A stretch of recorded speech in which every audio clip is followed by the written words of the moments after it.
Eu sei que tu quer que 2025 seja o ano da tua aprovação, mas talvez tu esteja começando a estudar só agora e ainda não entende bem como funciona isso de preparação para o Enem. Ou tu já está tentando passar alguns anos e não sabe o que precisa fazer para que 2025 seja de fato diferente. É por isso que esse vídeo é estruturado na forma de um plano de ação, onde a gente vai aliar as informações mais relevantes sobre a prova do Enem e o autoconhecimento para chegar em uma preparação estratégica e em um estudo focado. Esse é o vídeo com mais informação condensada que eu já gravei aqui para o canal e eu espero muito que ele te encontre e te ajude. Então vamos para o vídeo.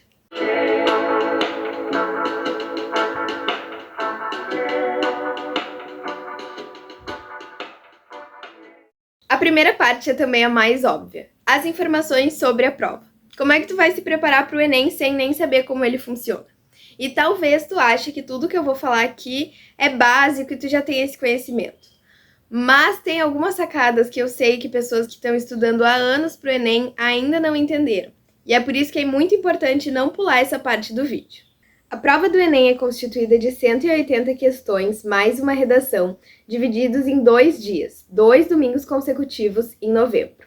As questões são divididas em 4 áreas do conhecimento diferentes: humanas, linguagens, ciências da natureza e matemática. Na prova do primeiro domingo vão ser apresentadas as questões de linguagens e humanas, mais a redação. Na prova do segundo domingo serão as questões de matemática e natureza. A nota do Enem é imprevisível. Mesmo quando tu sabe exatamente quantas questões acertou, não tem como tu saber qual foi a tua nota, porque ela não é simplesmente uma soma de X valor por questão acertada, por exemplo. O Enem utiliza o TRI, que significa Teoria de Resposta ao Item. É um sistema, um cálculo desenvolvido para, entre outras funções, evitar que um aluno receba nota a mais por uma questão que ele tenha acertado no chute. Ele funciona por 2 mecanismos principais: nível de dificuldade e coerência. Eu não entendo nada de matemática, então eu não vou tentar explicar a fórmula para vocês. Tem alguns professores que tentam explicar de forma mais aprofundada, mas não é o objetivo desse vídeo. O que eu vou falar aqui é exatamente o que tu precisa saber durante a tua preparação no ano.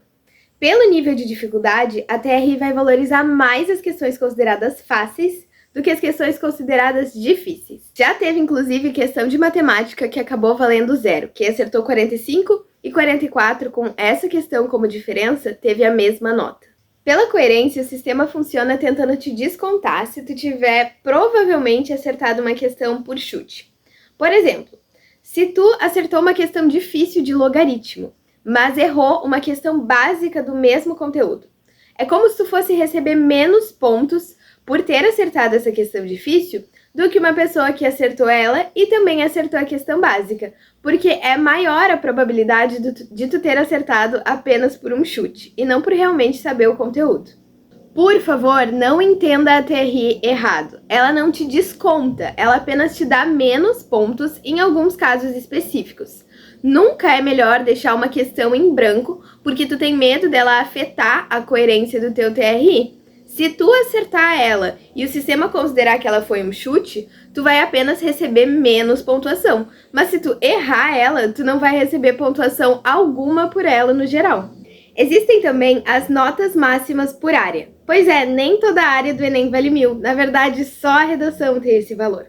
E elas variam a cada ano. Eu vou deixar escritas aqui quais foram as notas máximas do Enem no ano de 2024. Geralmente, existe um padrão. Linguagens costuma ser pouco valorizado e vem sendo menos ainda valorizado com o passar dos anos. Redação, a nota máxima é sempre 1000 e matemática costuma chegar perto dos 1000. Mais pra frente eu vou detalhar exatamente o que essa informação significa para a tua preparação, mas guarda ela na cabeça por enquanto. Outra coisa importante é que tu precisa ter alguma informação sobre a instituição e o curso no qual tu deseja cursar. Isso acontece porque algumas instituições têm pesos diferentes em diferentes áreas do Enem. As universidades não são obrigadas a utilizarem a tua nota do Enem da mesma forma entre si para te oferecerem uma vaga no ensino superior. Elas podem valorizar ou não valorizar as áreas de acordo com o interesse delas. Algumas faculdades vão utilizar um sistema de valorizar as áreas que têm mais a ver com o curso. Então, por exemplo, valorizar ciências naturais para quem quer cursar medicina, ou linguagens para quem quer cursar letras. Outras instituições, como é o caso da UFSM, onde eu estudo, não tem peso algum. Todas as áreas valem a mesma coisa. Quando tem peso, isso quer dizer que a nota daquela área específica vai ser multiplicada por um certo valor, o peso, e ao invés de ser uma média simples, o que vai ser calculado é uma média ponderada. Muito bem, agora a gente passa para a próxima parte do vídeo, que é sobre autoconhecimento. E aqui eu tenho que fazer algumas perguntas ou te instigar a pensar sobre alguns aspectos específicos. Primeiro de tudo, é importante pensar se tu já fez a prova do Enem antes em algum momento. É muito importante já ter feito, e se tu não fez, busca imprimir uma prova antiga, ou se tu já teve contato com muitas questões das provas antigas, e isso afetaria o teu desempenho de alguma forma, um simulado, porque é isso que vai direcionar a tua preparação. Tu precisa saber em quais áreas tu costuma ir melhor ou pior para saber em quais delas tu precisa investir o teu tempo de estudo. Tu sabe como costuma reter informação de maneira mais eficaz? Se é ouvindo a informação, lendo, escrevendo? Isso pode te ajudar a escolher o teu método de estudos para esse ano. Outra coisa importante é se tu sabe o horário e ambiente de estudos que funciona melhor para ti. Tem gente que se incomoda muito de estudar em um ambiente bagunçado. Tem pessoas que não se importam. Tu precisa entender que tipo de coisa faz diferença no teu foco e concentração e investir em manter essas coisas da melhor maneira possível. Agora, a gente vai aliar essas informações para traçar uma preparação estratégica. Tu precisa juntar a informação que eu passei sobre as notas máximas de cada área, pesquisar se a universidade e curso que tu tem interesse tem peso e também ter um autoconhecimento de saber em quais dessas áreas tu vai melhor e pior, para saber em quais exatamente delas tu precisa investir. Existem pessoas que têm um desempenho parelho no Enem, que precisam melhorar um pouquinho em cada uma para conseguir a aprovação. Existem pessoas, como era o meu caso, que tinham um desempenho muito disparelho.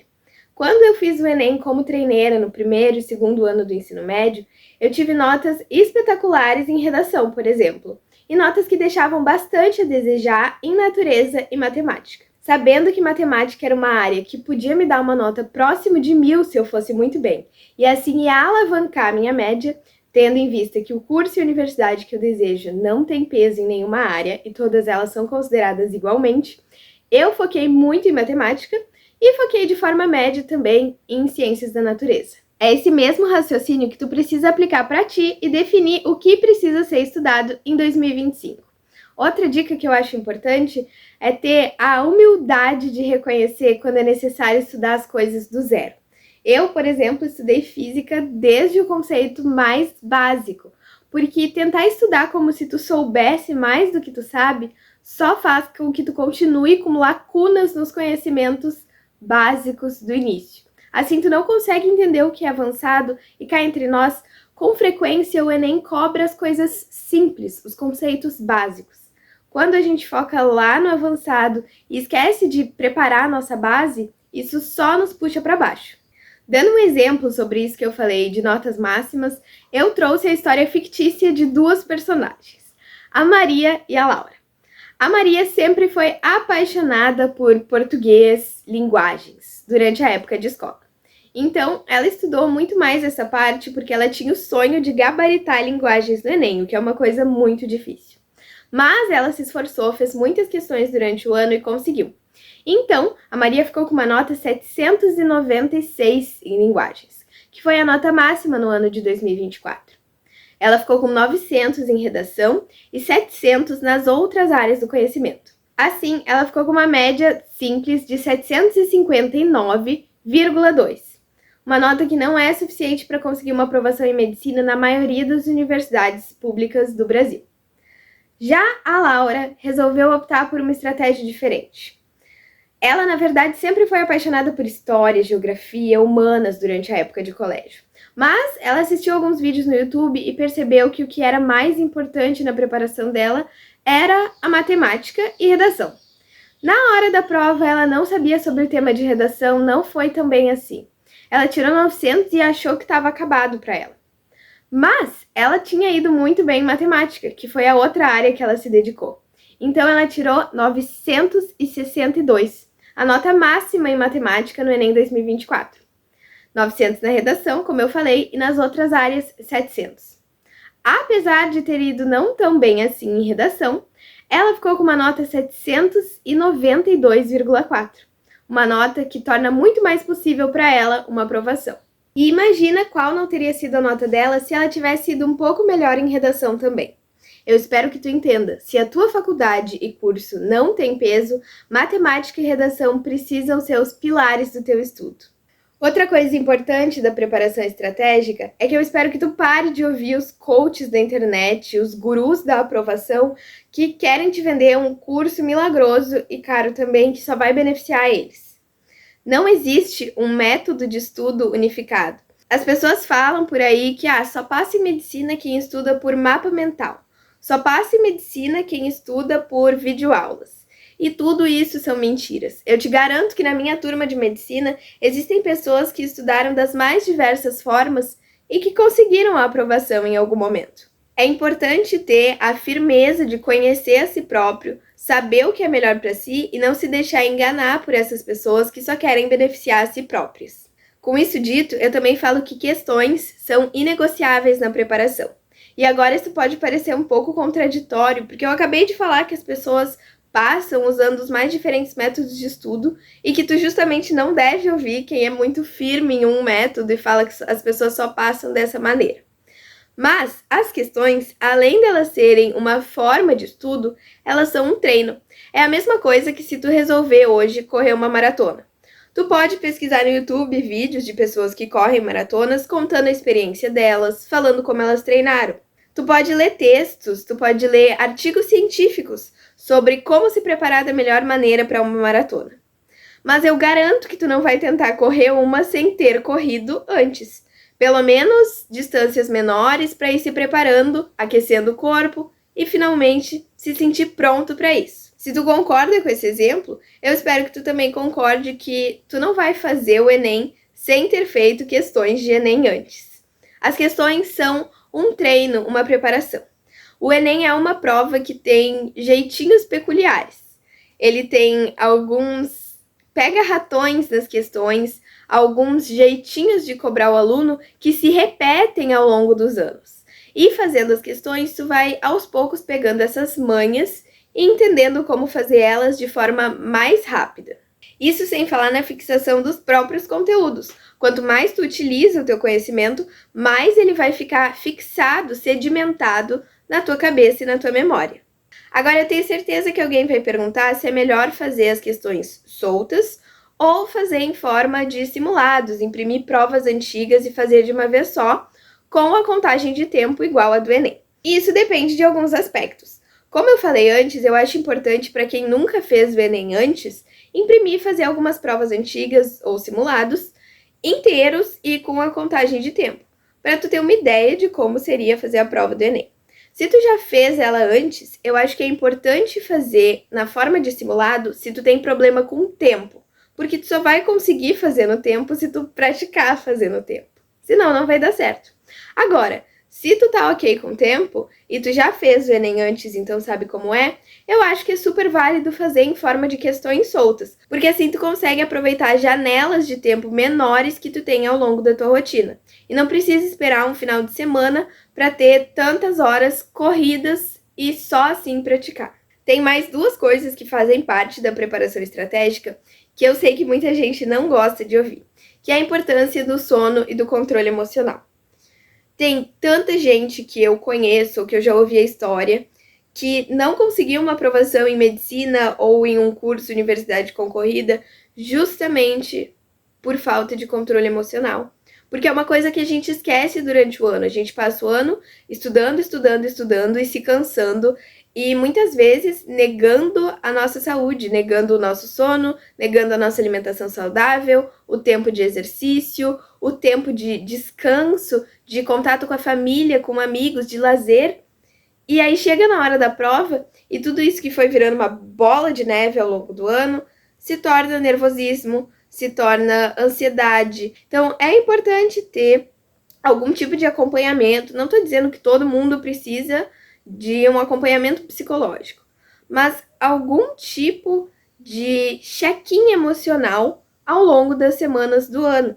Tu precisa perceber isso em ti, como tu anda lidando com as coisas, as emoções, inclusive as emoções relacionadas à prova, que são muitas. Saúde mental é uma coisa muito importante e eu tenho uma amiga que ela conta isso, que o diferencial do ano que ela foi aprovada foi a cabeça dela, a forma que ela estava se sentindo. E eu também tenho certeza que isso foi um pilar muito importante na minha aprovação. Como eu fiz a prova direto do terceiro ano do ensino médio, eu não estava me sentindo pressionada. Eu não esperava que eu passasse, a maioria das pessoas não esperava que eu passasse. Eu não senti essa pressão de querer passar logo e por isso eu fiz a prova de uma forma muito tranquila. Fazer a prova tranquila é um diferencial. E a outra coisa é o sono, e eu até estudei isso esse ano, mas vou me poupar de explicar os pormenores porque eu tô de férias. Mas é durante o sono que a tua cabeça guarda as informações. Isso todo mundo sabe, é amplamente divulgado. Se tu não dormir, como é que tu vai guardar? As coisas vão se perder. E de verdade, mesmo que tu deixe de dormir de forma saudável para estudar mais 2, 3 horas por dia, o tanto de problema que isso vai te trazer provavelmente não compensa as horas de sono a mais. A última parte do vídeo é sobre um estudo focado. A não ser que tu queira medicina na USP ou outra coisa tão concorrida quanto, tu não precisa saber tudo. E muita gente não passa mesmo estudando muitas horas por dia porque acha que precisa saber tudo. E aí, ao invés de focar nas coisas que caem com mais frequência na prova, se perde em detalhes muito pequenos que na hora não vão fazer diferença. Deixa eu te perguntar uma coisa. Tu sabe eletromagnetismo? Pois é, eu não sei. E não é que eu não sei agora porque eu aprendi. Eu nunca aprendi. Eu tive isso no finalzinho do terceiro ano do ensino médio e, na verdade, eu estava faltando a maioria das minhas aulas para estudar para o Enem. Eu não aprendi isso no colégio e eu não aprendi isso durante o cursinho também, porque eu senti uma dificuldade absurda de entender esse conteúdo. As coisas só não faziam sentido na minha cabeça. E aí, em algum momento, depois de desperdiçar mais uma hora de estudo com esse mesmo assunto, eu resolvi pesquisar se ele realmente caía tanto assim no Enem. E na verdade até caía um pouquinho. Era um conteúdo que eu tinha tanta dificuldade, já era quase novembro, então eu resolvi que não valia a pena. E eu não estudei, não aprendi, eu não lembro se caiu alguma questão disso no Enem no ano que eu fiz, mas se caiu, não fez diferença. E isso não é para te dizer que tu precisa fazer isso, que tu deve escolher alguns assuntos para deixar totalmente de fora da tua preparação. Não é isso. Eu acho que tudo que cai no Enem vale a pena ser estudado, mas tu precisa direcionar o teu tempo de estudo e o teu esforço de forma proporcional à frequência daquilo estar na tua prova. Tem conteúdos que caem mais de uma questão por ano no Enem. Esses tu precisa estudar, com certeza. Agora, um conteúdo como eletromagnetismo, que talvez nem caísse, e estava me dando tanto trabalho assim, eu resolvi que não valia a pena. Um estudo focado é sobre, dependendo do curso e instituição que tu quer, se permitir e se aceitar por não saber tudo. Agora, tu já tem as informações necessárias. É hora de refletir, decidir quais áreas do conhecimento valem a pena o teu estudo e montar uma rotina que faça sentido para ti. Eu espero que tu saiba que não existe rotina do estudo perfeita. Tá tudo bem começar o ano fazendo as coisas de uma forma e mais pra frente decidir que isso não deu certo e trocar o método de estudos ou o horário ou qualquer outra coisa assim. Na verdade, é melhor do que insistir no erro. Eu espero que tu saiba que nem todo mundo que passa tem a mesma trajetória ou a mesma forma de fazer as coisas, ou estuda 12 horas por dia. Eu espero que tu se blinde contra as pessoas que propagam esse tipo de desinformação e generalização na internet. Que tu não esqueça de cuidar de si durante o processo, da tua saúde mental e física também. Eu espero que 2025 seja o ano da tua aprovação, mas se não for, que tu saiba que tá tudo bem também. Como eu ouço falar por aí, só não passa quem desiste e uma hora a tua vez também vai chegar. Muito obrigada por ter assistido esse vídeo até aqui, eu espero que ele tenha te trazido alguma informação nova ou feito alguma diferença.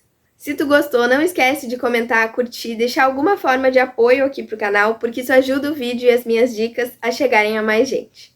Muito obrigada, um bom ano para todo mundo. Tchau, tchau!